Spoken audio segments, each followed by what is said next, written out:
Tunogo mobe wado ne kwana mage ko mage jupunye rowere modo kutege ko maga Ayaki koroge kinde niende omedore malich mokalo e county Homa Bay kanyendo rowere matire kinde gni 10 nyaka 19 maendi koro me kwayo kanyendo jonyuola jopuonje jochiw thieth kaachiel kod ji mamoko mathoth mar mondo mi otie dweche achiel eneno kaka ginyalo puonjo kaachiel kod jiwo jopuonjre mar mondo mi koro ritre.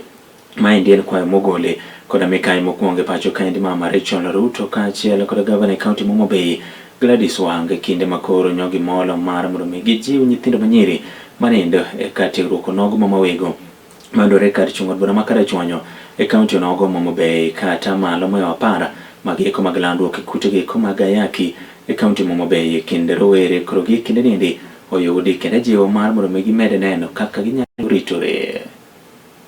According to the National Syndemic Disease Control Council data, Homa Bay carries one of the highest HIV burdens in the country, with prevalence estimated at 11.6%. Adolescent pregnancy remains a serious challenge, and sexual and gender-based violence continues to threaten the safety and future of our children. It is why I launched the national campaign to end the triple threat under Kenya's commitment plan to end the triple threat 2023-2030 in partnership with the Organization of African First Ladies for Development, or AFLAD. Within 6 months, more than 220 health facilities across the 4 counties had joined the initiative, and more than 200 healthcare providers had been trained to provide adolescent-friendly services. Because our ambition must be clear, to end the triple threat by 2027. As a county government and the region, we have also made efforts. We began a program called Siganinam, and we bring on board not just political leaders, we bring on board professionals to do mentorship for our young girls, but also to speak about the triple threat. There is a big difference between a mentored girl and an unmentored girl. A mentored girl is empowered. A mentored child is strong.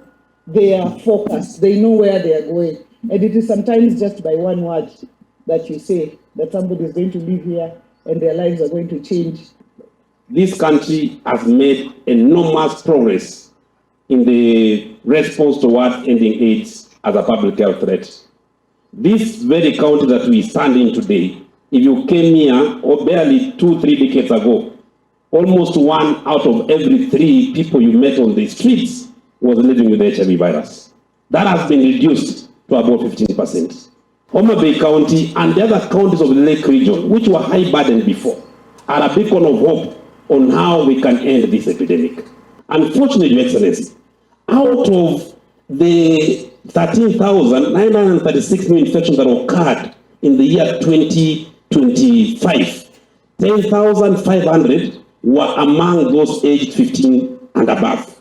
If you expand that number to 34 years, 72% of the new HIV infections that occurred in the year 2025 were among adolescents and young people aged between 15 and 34 years. So this is a virus that is affecting predominantly young people.